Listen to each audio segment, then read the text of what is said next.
Hello everybody and welcome to another mystery box function challenge.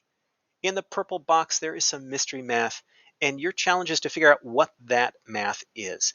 You can use the link in the description, put in as many numbers as you like, and when you think you know what's inside the box, come on back and see if we get the same thing. All right, let's begin. I'm going to put in a 0. 0 gives us 2. How about a 1? All right, 1 gives us 5. Looks like we're going up with a slope of 3 there. How about a 2? Oh, and now we're suddenly back down again.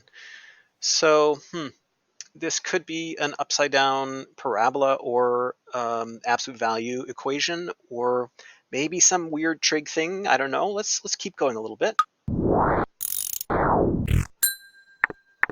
Aha, so 3 gives us a -1, and that looks like a straight line to me on the right there. And in fact, the slope is exactly the same. So from here to here is a slope of 3, and from here to here is a slope, well, of -3, I mean, of -3. So I think that's going to be an absolute value. Let's just put in a -1 and see if we get the symmetrical point. Yeah, and we do. So -1 gives us -1. All right, I think we have what we need to make a good guess here. So I'm going to start writing out the function. I think this is absolute value. It's got that sharp V shape, but the V is upside down, which means it's a negative on the outside of this. I'm going to leave a little room here because I also think there's a multiplier, because this absolute value looks squished. It looks narrower than just the absolute value of x. So something times the absolute value of x. And then I'm actually going to leave some space inside the absolute value brackets because this has been shifted over and shifted up. If this is our vertex here, we're up 1, 2, 3, 4, 5 from the x-axis. So I can do that by putting the +5 at the end. And we're over 1 to the right, so a 1 in the positive direction. To achieve that, you actually put a -1, flip that sign, inside the absolute value. Okay, so this and this allow us to translate it from starting at the origin. The negative sign allows us to flip it upside down. How about the squishing? How are we going to get this number? Well, there are a lot of ways you could do that. You could pick a point now and you could put in a variable, let's say a here, and then put in your y coordinate and your x coordinate that's already on our graph and do some algebra, solve that a.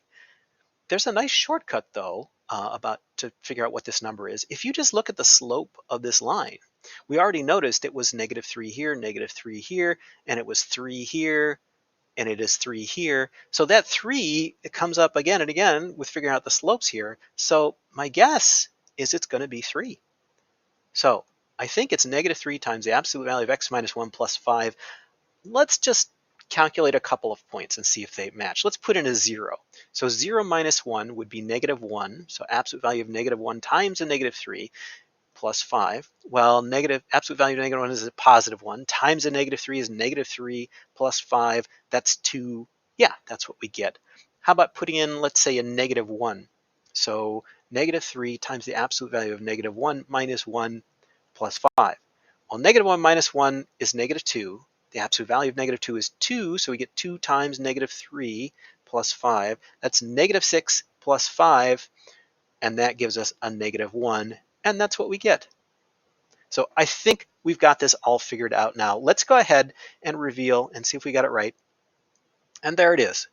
-3 times the absolute value of x minus 1 plus 5, and we'll graph that to that very sharp upside down v from our absolute value function.